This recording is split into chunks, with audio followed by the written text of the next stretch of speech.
Hi everyone, this is an example trial tour for the guide tryout season. Brenna will be going through a trial tour and what it will look like.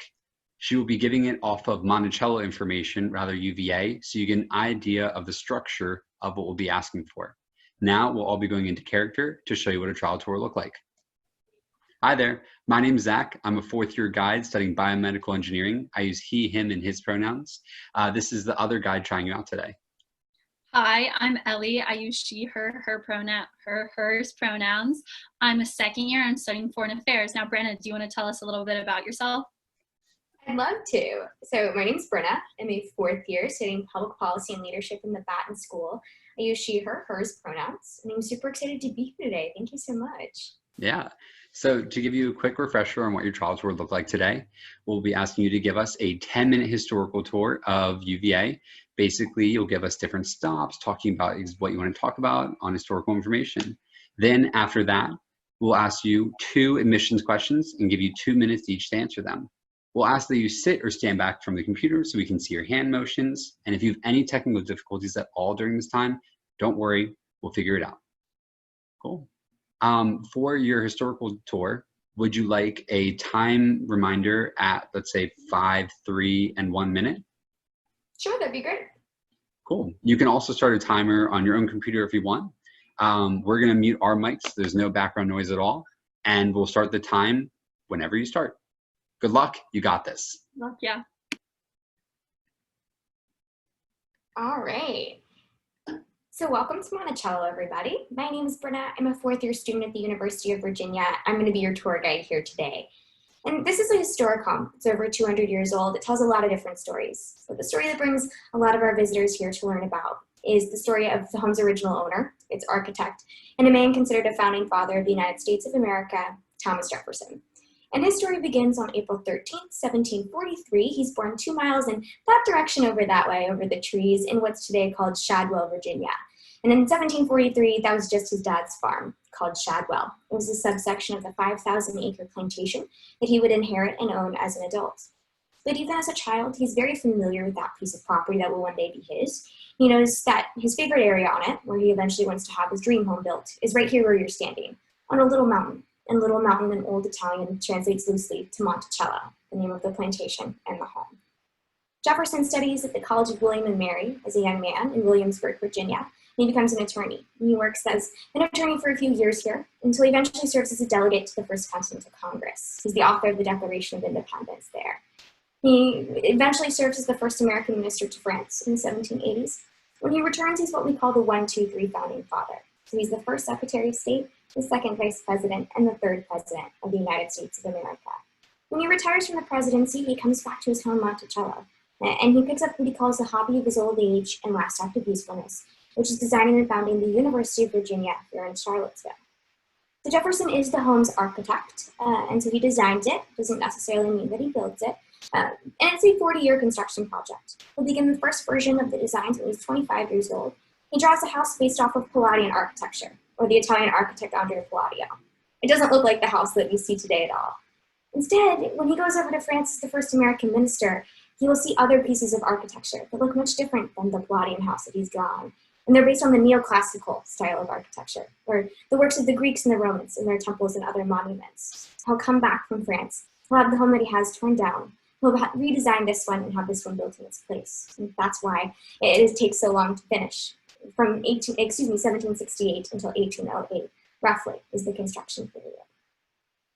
And you will see hallmarks of the neoclassical design in the style in the columns and the pillars that you'll see throughout the home, the tall ceilings, the skylights, as well as the friezes or the pictures on the exterior and interior tops of the walls.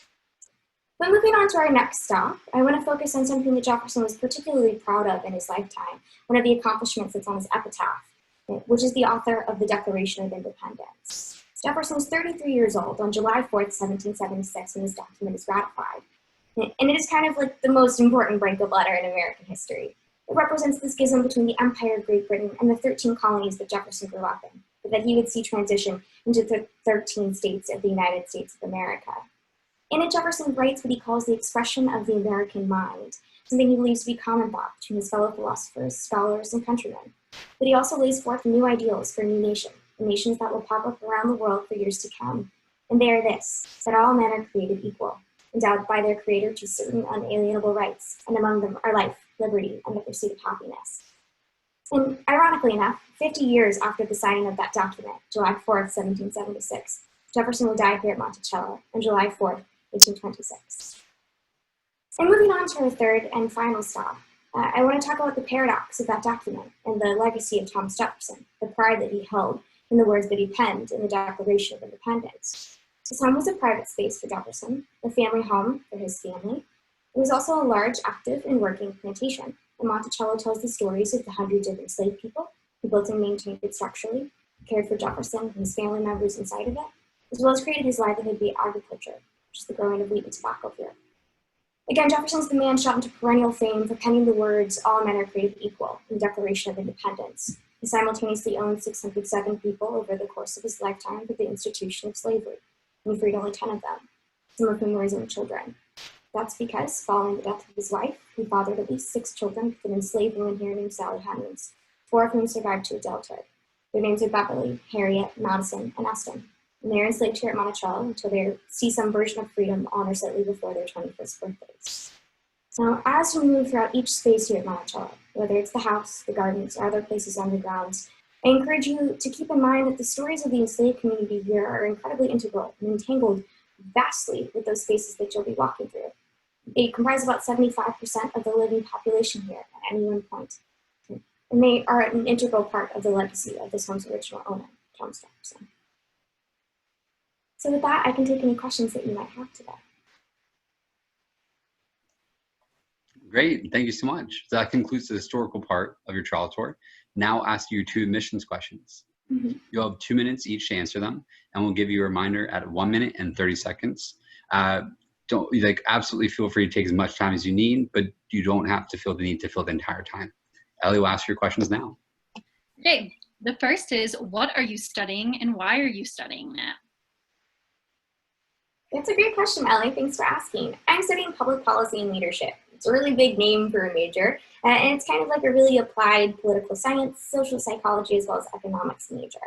I'm studying it because I'm interested in a lot of different things, but I'm also interested in the institutions and communities around me. And I was really compelled by the different things that I would be learning there and the different ways that I could apply it to the communities that I care about. Awesome. Okay. What are you most excited for about this semester? I know it's going to be weird, but there's got to be something you're looking forward to. I love that question. Thank you so much for asking. Yes, it's a much different semester than anyone that I've ever had here. I'm entering my very last year as an undergraduate student here at UVA. And yeah, it's a popular time to be a little bit bummed, but I personally am really excited about an opportunity to go apple picking. So there's this orchard here, it's called Carter's Mountain or Child's Peach or an Apple Orchard, and everybody goes apple picking there, or peach picking, and I've actually never been. They have great cider, they have great donuts, I've tried them at different events, but I've never gone to pick apples myself. And so my roommates and I are really excited this October to put on our masks, to drive on up there, to pick a bunch of apples and bring them back to our apartment and have a lovely feast of apples socially distanced here.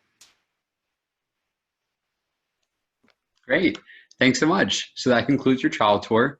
Thank you so much for coming out today. Congrats. Make sure to go celebrate, and we'll let you know with further steps. Have a good one. Thanks, guys. Hi guys, my name is Grace, and I'm just here to give you a few final reminders after watching Brenna's fantastic sample trial tour. So on the historical portion, just a reminder that this is a sample, a short sample, just to show you what giving a tour looks like. How to use your hands, your tone, your speed, everything like that. You're going to have 10 minutes to flesh out your historical content, and so we encourage you to really take advantage of that, to tell all the stories that you're interested in telling.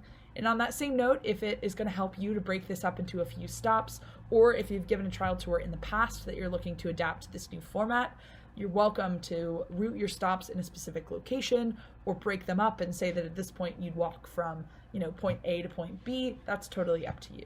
Also, we know that it may not feel as polished as Brenna's was, and there's no worries there. She's been doing this for 6 semesters, and she gets paid to do it at Monticello. We all remember giving our trial tour and how scary it was. So I urge all of you guys to just take a deep breath, and it'll be okay, and we've all been through that scary experience.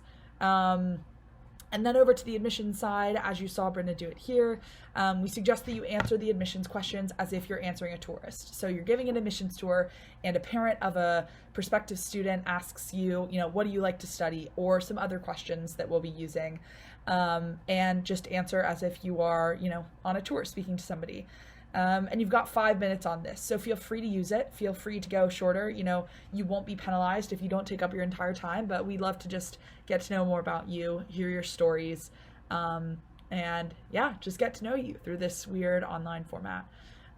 So good luck, and I wish the best as you prepare, and we can't wait to see what you have to offer.